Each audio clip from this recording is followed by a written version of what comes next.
Fala galera, tudo bem com vocês? Aqui quem fala é o Matheus Braga, sejam muito bem-vindos ao canal da J-League Insider. E hoje de manhã, hoje mais cedo, começou a terceira fase das eliminatórias asiáticas para a Copa do Mundo de 2026 e o Japão começou muito bem, já começou goleando a China por 7 a 0. Você não ouviu errado, 7 a 0.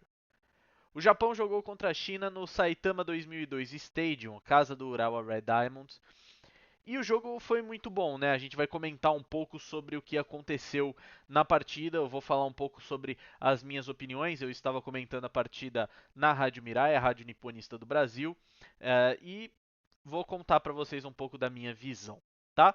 Então, antes de mais nada, não esquece de se inscrever no canal, deixa o seu like, deixa o sininho ativado também e manda para os seus amigos. Manda para os seus amigos para ajudar a gente a crescer.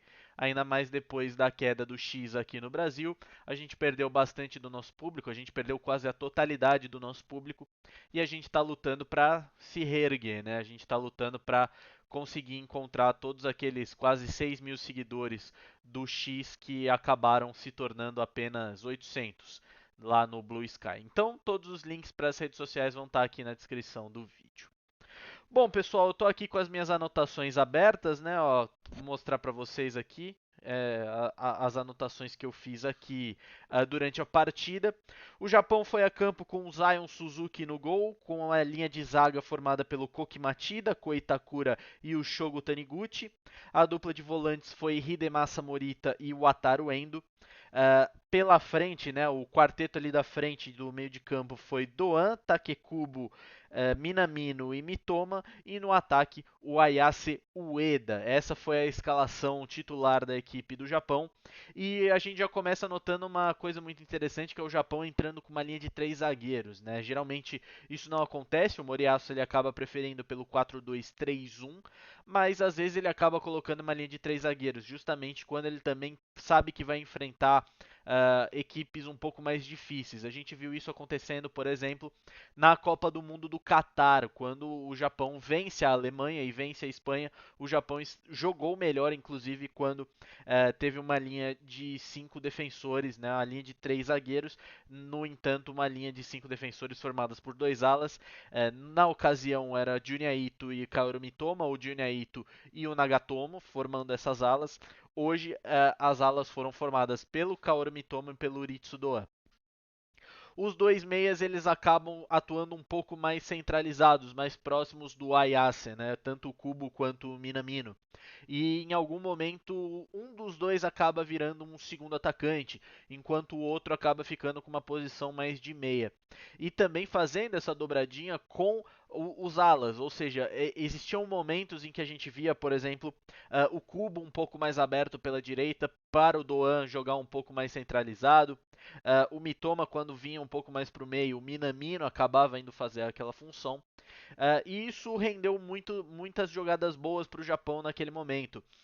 O Mitoma voltando de lesão, né? O Mitoma voltando à seleção japonesa, não frequentou a seleção por quase 6 meses, né? Porque conviveu com lesões lá no Brighton. E o Mitoma, por incrível que pareça, ele acaba criando a jogada que acaba gerando o primeiro gol do Japão. O Mitoma faz uma jogada individual pela esquerda, o goleiro chinês defende, vai para escanteio, a cobrança é feita e o Endo, o Wataru Endo, sozinho, sem marcação, sobe para abrir o placar. Gol muito importante, gol do o Endo não é um cara que marca muitos gols, e um gol muito importante também para a confiança dele, que virou reserva agora no Liverpool com o Arne Slot. E eu cheguei a comentar na transmissão que a partida de hoje do Endo também é um recado para o Arne Slot. Acho que o holandês acabou enxergando o Endo de uma outra maneira. O Endo como um jogador muito destrutor, um jogador muito defensivo. E com o Japão, o Endo consegue ser um jogador mais ofensivo e mais criativo.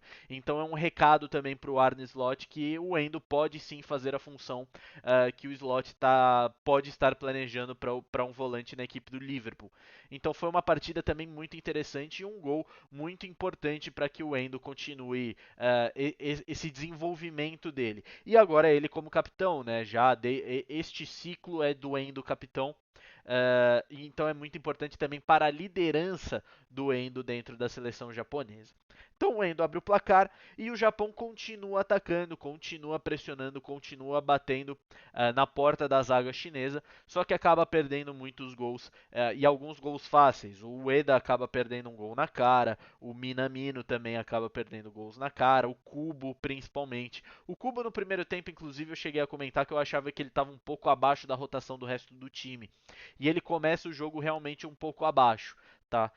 Ainda não consegui entender o porquê ele estava um pouco abaixo, se tem alguma coisa a ver com o momento da Real Sociedade, se tem alguma coisa a ver com a função dentro do campo que ele não está acostumado a fazer.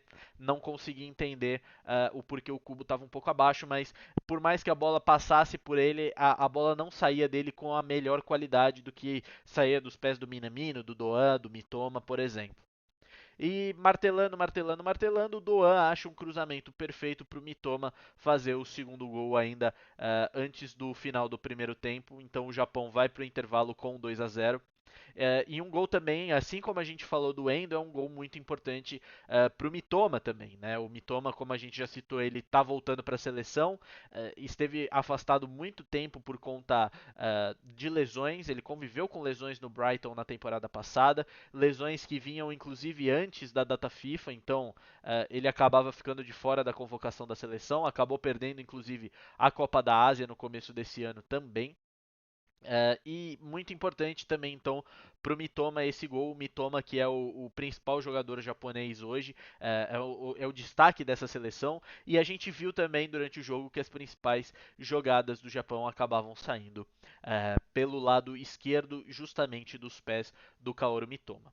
Volta para o segundo tempo, o Japão não mexe, o Japão não muda e continua pressionando. Não à toa faz o terceiro gol com passe do Mitoma pro Minamino. E eu comentei também na transmissão da Rádio Mirai e deixo aqui no pós-jogo para vocês que é muito simbólico que esse gol saia com o passe do Mitoma pro Minamino. São os dois principais jogadores dessa geração do Japão. Muita gente vai argumentar que tem o Kubo, que tem o Endo. É verdade, só que os dois diferenciais técnicos, os dois melhores jogadores dessa geração, na minha opinião, são Kaoru Mitoma e o Takumi Minamino. Né, são os jogadores que mais conseguem fazer a diferença. E também é mais um gol que mostra como o Minamino ter saído do Liverpool e ido para o Mônaco foi importante também para o próprio desenvolvimento do Minamino como jogador. O Minamino chega ao Liverpool mais como um segundo atacante, não consegue ter tanto espaço naquele trio de ataque com Salah, Firmino e Mané, acaba indo jogar no Mônaco e no Mônaco ele começa a atuar também como segundo atacante, mas também como um meio armador. E hoje, na minha opinião, também é o melhor jogador da Ligue 1 ao lado do Bradley Barcola do PSG. E o Minamino fazendo totalmente a diferença no Mônaco, inclusive sendo, na minha humilde opinião, o melhor jogador do Mônaco até agora nessa temporada. Foi o melhor jogador do Mônaco também na temporada passada, e isso e esses gols que ele continua fazendo pela seleção japonesa apenas amplificam o status do Minamino como o segundo maior jogador dessa geração, que é a geração de ouro do Japão. O quarto gol também sai do Minamino, Minamino infiltrando, né? O primeiro a gente pode dizer que foi o Minamino atacante, o quarto a gente pode dizer que foi o Minamino meia, um gol muito bonito, inclusive, também, que acabou saindo de uma roubada de bola na defesa, a transição rápida e acaba gerando o quarto gol do Minamino. E aí o Hajime Moriyasu começa a mexer e entram o Daisen Maeda no lugar do Mitoma e sai o Doan com a 10 para a entrada do Junya Ito, número 14. E aqui está a história do jogo, na minha opinião. Eu disse na transmissão e eu coloquei nas páginas da J-League Insider também que o Junya Ito, na minha opinião, foi o melhor em campo. E muita gente deve estar vendo o vídeo perguntando assim: poxa, mas o Minamino fez 2 gols, porque o Junya Ito foi o melhor em campo? Bom, você precisa se lembrar de que em janeiro, fevereiro, né, ali no período da Copa da Ásia, o Junya Ito ele sofreu uma acusação de assédio sexual. Duas mulheres alegaram que foram assediadas pelo Junya Ito em um hotel de Osaka e deu-se início a uma investigação contra o jogador. né? E o jogador ficou afastado da seleção japonesa desde janeiro até agora, até o dia 5 de setembro. Tá? As investigações foram rolando, investigações que podiam ter acabado com a carreira do Junya Ito. No mês passado, a polícia do Japão arquivou a investigação por falta de provas, ou seja, aparentemente, ao que dá a entender todas as decisões do caso, o Junya Ito foi acusado falsamente. Tá? Isso é o que dá a entender. Eu não estou dizendo que é isso que aconteceu. E também existe uma atitude que mostra, né, também o lado do Junya Ito.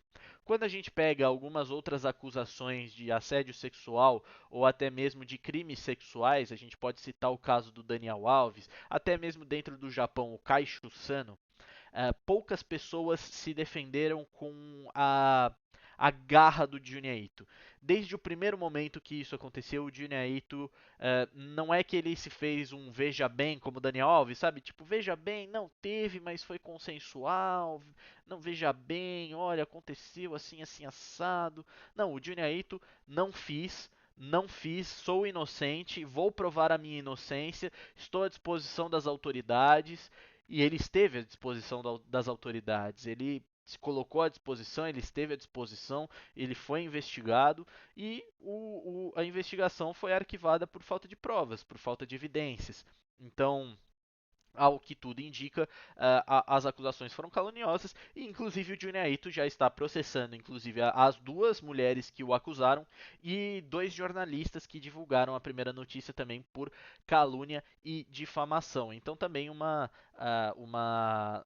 nota aí para o jornalismo japonês, porque né, a gente tem que investigar também melhor, né? A gente tem que dar sempre também o benefício da dúvida e ouvir os dois lados, né? O nosso dever como jornalista é passar a notícia e passar os dois lados. Não foi o que aconteceu com a matéria de acusação do Junya Ito, ele não tinha sido sequer procurado, né? Isso é uma coisa, inclusive, que a gente destacou na J-League Insider, né? E eu pessoalmente, como jornalista, falei que, na minha opinião, o processo de divulgação da matéria tinha sido feito de maneira equivocada, que isso devia ter sido sim noticiado, mas que o Junya Ito precisava ter sido procurado antes da matéria sair para que ele pudesse ter dado a sua versão também dentro daquela matéria, coisa que não aconteceu. Então, durante todos esses meses, durante esses 8, 9 meses, a gente não sabe o que se passou na cabeça do Junya Ito, né? Eu, pessoalmente, nunca fui acusado de nenhum crime sexual, então eu não consigo imaginar o que deve ser, deve ter passado o Junya Ito. É uma acusação que a gente viu, acabou com a carreira do Daniel Alves, deve ter acabado com a carreira de outros jogadores também, eu não consigo lembrar agora tantos outros casos assim. Mas que pode destruir a vida, pode destruir a vida de alguém, né? E até não jogadores. A gente vê pessoas acusadas falsamente de crimes sexuais, acaba a vida da pessoa, né? Então, uh, a gente não sabe o que se passou. E o Junya Ito bateu de frente, foi se defender, se defendeu, as investigações foram arquivadas por falta de evidências. Então, o Junya Ito saiu livre, né? Saiu como inocente. E ele volta à seleção japonesa, entra, marca um gol, isso que é importante, e dá assistência. Ele dá assistência para o sexto gol, para o gol de quem que foi o sexto gol? Do Maeda, justamente gol do Maeda. Então o Junya Ito acaba fazendo o quinto gol e o sexto gol é marcado pelo Maeda com o passe do Junya Ito. Então essa história do jogo do Ito é bem interessante do camisa 14. O Japão continua mexendo e acabam por entrar o Ao Tanaka com a número 17, o Kokeogawa com a número 19 e o Kota Takai, número 21. O Tanaka entra no lugar do Endo, o Ogawa entra no lugar do Ueda e o Takai entra no lugar do Itakura. E também uma outra história do jogo, né? O Kota Takai é um zagueiro de 19 anos, do Kawasaki Frontale, que disputou as Olimpíadas de Paris pela seleção olímpica do Japão e fez uma Olimpíada muito segura. Por mais que o Japão tenha caído para a Espanha nas quartas de final, foi uma Olimpíada muito segura. Acho que o Takai foi um dos melhores zagueiros, inclusive, do torneio olímpico. Não é de hoje que vocês me vêm falar do Kota Takai. Na minha opinião, um zagueiro geracional. o melhor zagueiro sub-20 hoje no mundo, tá? É, por conta das suas características. Ele consegue ser um zagueiro construtor e um zagueiro destrutor ao mesmo tempo. É um zagueiro rápido, que tem uma boa antecipação, e nos primeiros lances a gente já viu isso. Boa antecipação para marcar o volley, boas antecipações, boas interceptações, a marcação em cima, não deixando o principal jogador japonês pegar a bola para tentar um lance de ataque. As poucas vezes que a China pegava na bola, inclusive o Japão já estava pronto defensivamente para fazer o bloqueio, e o Takai foi perfeito nos poucos minutos que esteve em campo. Inclusive construindo algumas jogadas, né? Por conta da China ter se retraído muito para tentar evitar a goleada, coisa que não conseguiu evitar. O Takai precisou se demonstrar também como um bom construtor de jogadas, né? E ele conseguiu, foi fazendo o seu papel, e na minha opinião sai muito grande dessa data FIFA, principalmente desse jogo, sai muito grande, principalmente porque o Japão vai buscando opções para a zaga.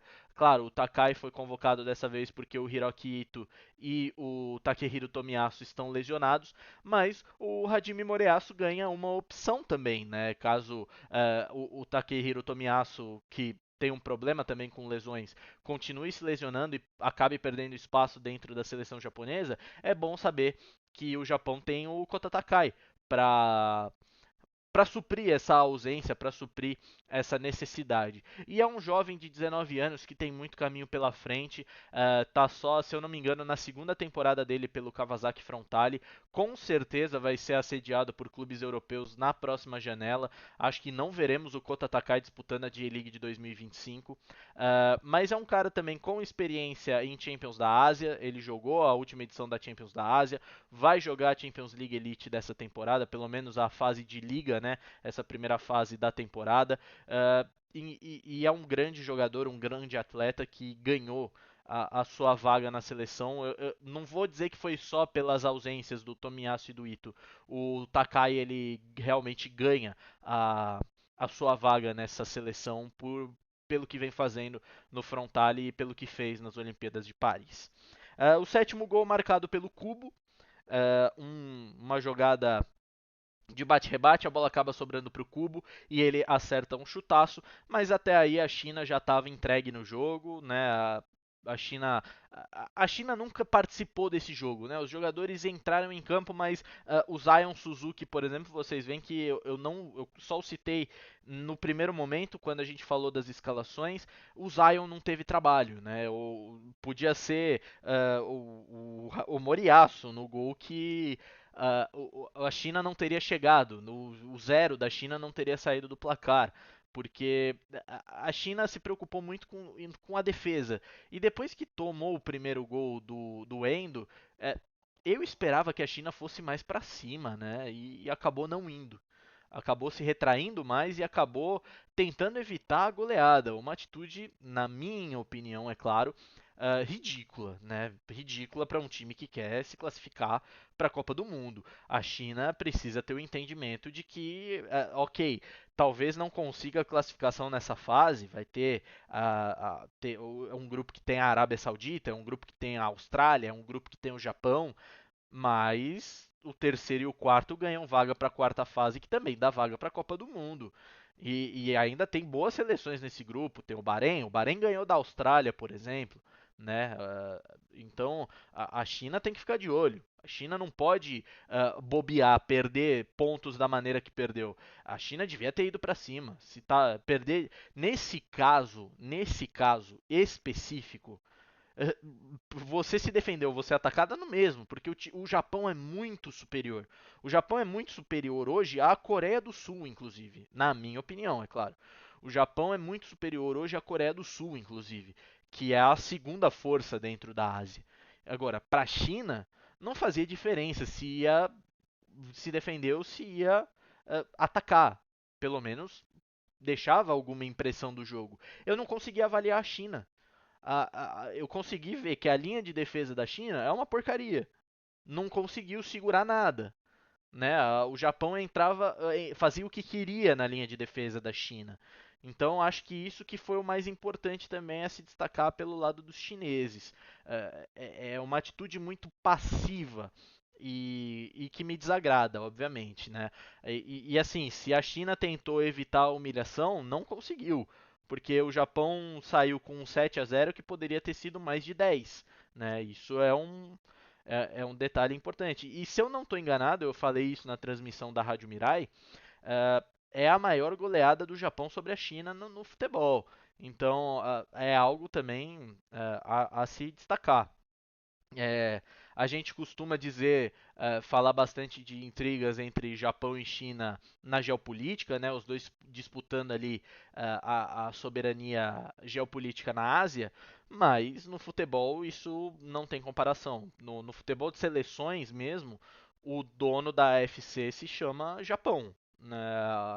Os melhores jogadores da AFC são jogadores japoneses. Então, não tinha o que a China fazer e a China ter se defendido da maneira que se defendeu para tomar de 7-0 no final foi uma atitude ridícula. Eu acho que a China não terminou com. A China terminou sem chutar no gol. Eu tenho a impressão. Eu não lembro de um chute no gol da China.